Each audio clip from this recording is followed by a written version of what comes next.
क्या आप जानते हैं कि काशी के मणिकर्णिका घाट पर जब चिता की आग भी ठंडी पड़ने लगती है, ठीक उसी वक्त सुबह के 3:40 से 3:50 के बीच ब्रह्मांड में एक ऐसी घटना घटती है जो विज्ञान की समझ से भी परे है। यह वह समय है जब महादेव का डमरू मौन होकर भी बजता है। नमस्कार। आज हम किसी मोटिवेशन या टाइम मैनेजमेंट की बात नहीं करेंगे। आज बात होगी उस गुप्त ज्ञान की जो काशी के एक पुराने मंदिर की दीवारों में सदियों तक छिपा रहा।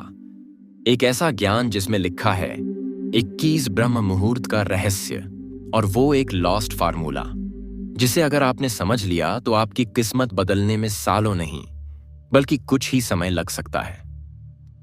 जी हां, सिर्फ कुछ मिनट। आपने हजारों वीडियो देखे होंगे कि सुबह जल्दी उठो। सफल लोग 4 बजे उठते हैं, लेकिन कोई आपको यह नहीं बताता कि उठने के बाद उन पहले कुछ मिनटों में अपने अंदर की ऊर्जा को कैसे जागृत करना है। अगर आप सुबह उठकर भी वही चिंता, वही तनाव और वही मोबाइल देखते हैं, तो आपने ब्रह्म मुहूर्त को सिर्फ एक घड़ी का समय बना दिया है। आज मैं आपको उस प्राचीन ज्ञान का वह सार बताने जा रहा हूं जिसे साधु परंपरा में समय साधना कहा जाता है, यानी समय को समझकर अपनी वास्तविकता को बदलना। हमारे शास्त्रों में कहा गया है यथा पिंडे तथा ब्रह्मांडे, यानी जो शरीर में है वही ब्रह्मांड में है।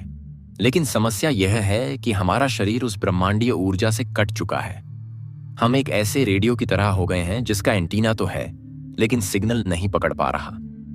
यह ज्ञान कहता है कि 24 घंटे में से केवल कुछ खास मिनट ऐसे होते हैं जिन्हें ब्रह्म मुहूर्त कहा जाता है। यह वह समय होता है जब प्रकृति की ऊर्जा और ब्रह्मांडीय तरंगें एक विशेष संतुलन में होती हैं। इस समय हवा में केवल ऑक्सीजन नहीं बल्कि एक विशेष जीवन ऊर्जा बहती है, और अगर इन दिनों तक आप इस ऊर्जा को सही तरीके से अपने अंदर उतार लें तो आपकी सोच और आपकी वास्तविकता में बदलाव शुरू हो सकता है। इस रहस्य को समझने के लिए सबसे पहले शिव तत्व को समझना होगा। शिव केवल एक देवता नहीं है, शिव एक प्रवाह है, एक अवस्था है। जब आप गहरी नींद में होते हैं, अष्टमा का कीतक का तारसी नहीं, तो आप उसी अवस्था के सबसे करीब होते हैं, लेकिन जैसे ही आप अचानक जागते हैं वह संतुलन टूट जाता है। यह ज्ञान कहता है कि ब्रह्म मुहूर्त में जागना सिर्फ उठना नहीं है बल्कि चेतना का जागरण है। जैसे गंगा शिव की जटाओं से धरती पर उतरती है, वैसे ही चेतना नींद की अवस्था से जागृति की अवस्था में आती है होता है, और यहीं पर वो 3 मिनट का सूत्र काम आता है। इस 21 दिन की यात्रा में हर दिन एक नया रहस्य खुलेगा, लेकिन इसकी नींव, इसका बेस उस पहले स्टेप पर है जिसे ग्रंथ में शून्य स्थिति कहा गया है।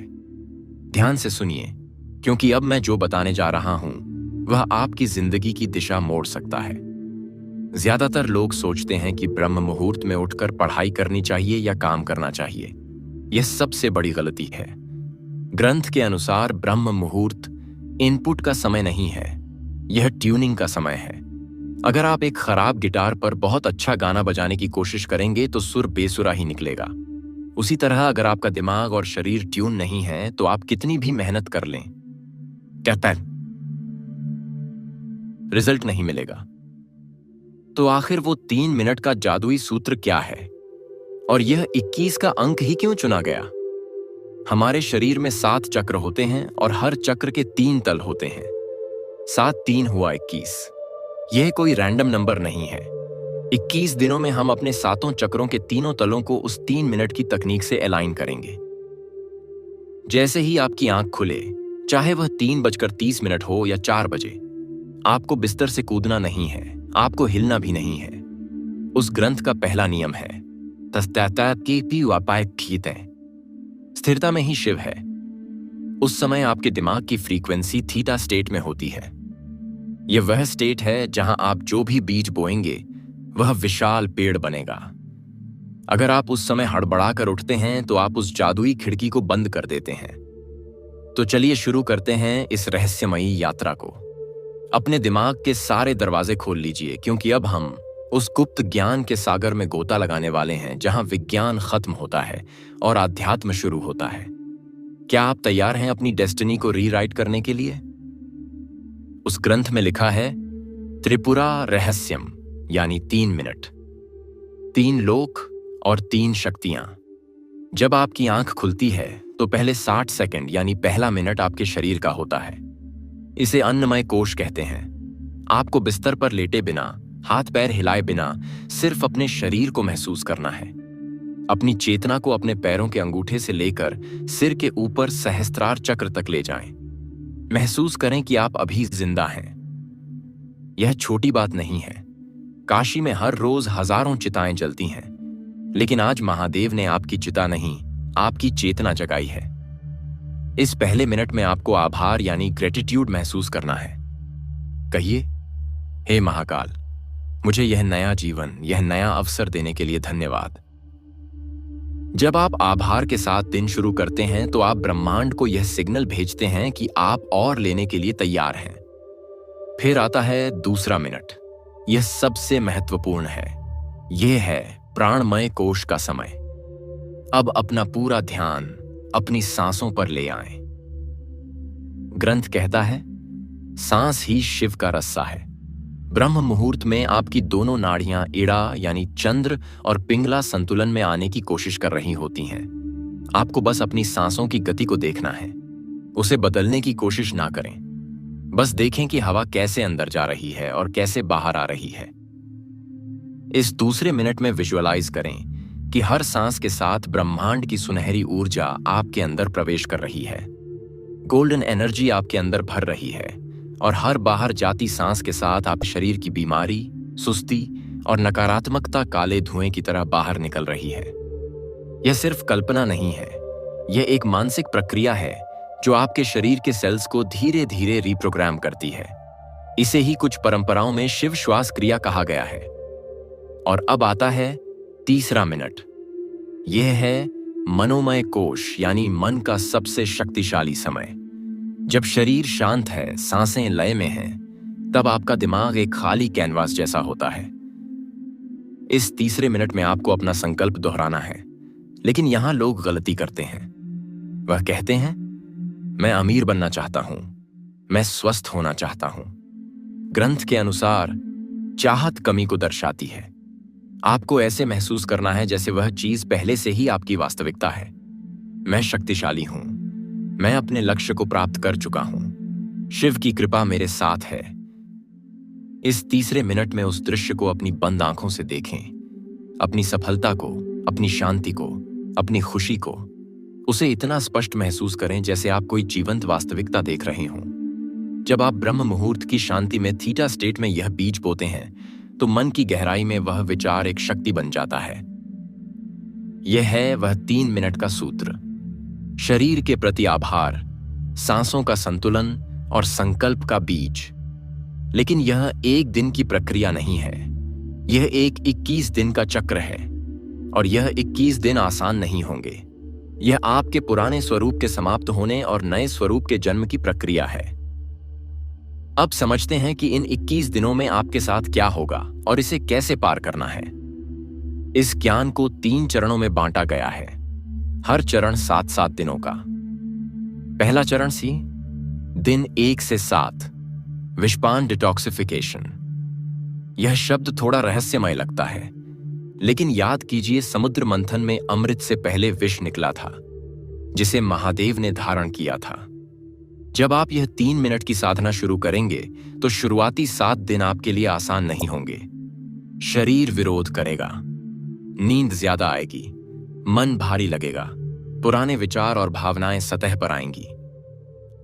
आपको लगेगा कि सब छोड़कर वापस पुराने तरीके पर लौट जाएं। यही वह मानसिक विष है जो वर्षों से अंदर जमा था।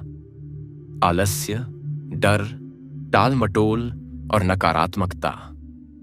लेकिन यही वह समय है जहां परिवर्तन शुरू होता है। काशी की परंपरा कहती है, जो तपता है वही निखरता है। इन 7 दिनों में आपको स्थिर रहना है। उस बेचैनी को, उस नींद को सिर्फ देखना है, उसके साथ बहना नहीं है। एक नियम बहुत महत्वपूर्ण है।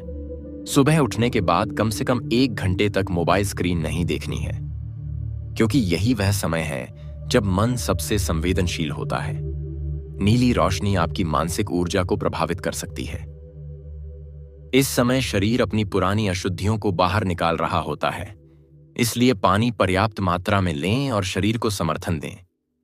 अगर आप इन 7 दिनों को पार कर लेते हैं तो आप अपनी पुरानी आदतों से बाहर निकलने की शुरुआत कर देते हैं। आदतों की कमर तोड़ दी है। दूसरा चरण, दिन 8 से 14 और दृष्टि यानी ऑब्जर्वेशन। जब शरीर थोड़ा शांत हो जाएगा तब 8वें दिन से असली खेल दिमाग का शुरू होता है। और का अर्थ है जो घोर नहीं है, यानी जो सरल है, जिसमें कोई भेदभाव नहीं। इन दिनों में आपको अचानक बहुत सारे विचार आने लगेंगे। कभी कभी पुरानी यादें भी सताने लगेंगी, लेकिन ग्रंथ कहता है विचारों को पकड़ो मत, उन्हें बहने दो। जैसे गंगा के घाट पर बैठकर आप पानी को बहते हुए देखते हैं, वैसे ही ब्रह्म मुहूर्त के बाद उन 3 मिनटों में चुपचाप बैठकर अपने विचारों को केवल देखें। इस फेज में आपको एक अजीब सी शांति महसूस होने लगती है। आपको लगने लगता है कि आप अपने शरीर और विचारों से थोड़ा अलग हैं। यही वह समय है जब आपकी फ्रीक्वेंसी बदलना शुरू होती है। आप नोट करेंगे कि जिन चीजों पर पहले गुस्सा आता था, अब वे छोटी लगने लगती हैं। आप बेकार की बहसों से दूर होने लगते हैं, क्योंकि अब आपकी ऊर्जा मूलाधार चक्र से उठकर हृदय चक्र की तरफ बढ़ रही है। इन दिनों में एक चीज जरूर करें। उन 3 मिनटों के बाद 5 मिनट के लिए AUM नमः शिवाय का मानसिक जाप करें। बोलकर नहीं, मन में। यह सिर्फ मंत्र नहीं है, यह एक कंपन, वाइब्रेशन है जो आपके मन की स्थिति को स्थिर करता है। तीसरा चरण, दिन 15 से 21, शिव सायुज्य यानी अलाइनमेंट। यह वह चरण है जिसका इंतजार हर साधक करता है। 15वें दिन के बाद आपको अलार्म की जरूरत कम होने लगती है। 3:40 के आसपास आपकी आंखें अपने आप खुलने लगती हैं, हल्केपन के साथ, जैसे अंदर से कोई ऊर्जा आपको जगा रही हो। इस समय आप महसूस करेंगे कि आपकी सोच तेजी से वास्तविकता में बदलने लगती है। आप जिसे याद करते हैं, आज के क्या पके, उसका जवाब आने लगता है। आप जिस दिशा में सोचते हैं, रास्ते खुलने लगते हैं। यह कोई जादू नहीं है, बल्कि आपके मन और ब्रह्मांड के बीच ट्यूनिंग का परिणाम है। अब आपका ध्यान और आपकी ऊर्जा एक ही दिशा में काम करने लगती है। इन आखिरी दिनों में अपनी 3 मिनट की साधना को और मजबूत करें, क्योंकि अब आपका अवचेतन मन बहुत अधिक ग्रहणशील हो चुका होता है। लेकिन याद रखिए, यह यात्रा 21वें दिन खत्म नहीं होती। ग्रंथ में एक चेतावनी भी है। शक्ति उसी के पास टिकती है जो उसका सम्मान करता है। अगर 21 दिन के बाद आप फिर से पुराने पैटर्न में लौट जाते हैं, देर से सोना, मोबाइल में समय बर्बाद करना, तो धीरे धीरे वह ऊर्जा कम होने लगती है। इसलिए इस 3 मिनट के सूत्र को केवल अभ्यास नहीं, बल्कि अपनी जीवन शैली बना लीजिए। सोचिए, दिन के 1440 मिनटों में से क्या आप अपने जीवन को बदलने के लिए सिर्फ 3 मिनट नहीं दे सकते? काशी का रहस्य आज भी वही है। गंगा आज भी बह रही है और ब्रह्म मुहूर्त हर सुबह आपके दरवाजे पर दस्तक दे रहा है। फर्क सिर्फ इतना है कि अब आप जाग चुके हैं। अब आप केवल दर्शक नहीं, अपने जीवन के रचयिता हैं। तो कल सुबह से इस यात्रा की शुरुआत करें। 3 मिनट का नियम, आभार, श्वास और संकल्प। अगर आप इस साधना के लिए तैयार हैं, तो खुद से एक वादा करें, मैं शुरू कर रहा हूं। ओम नमः शिवाय।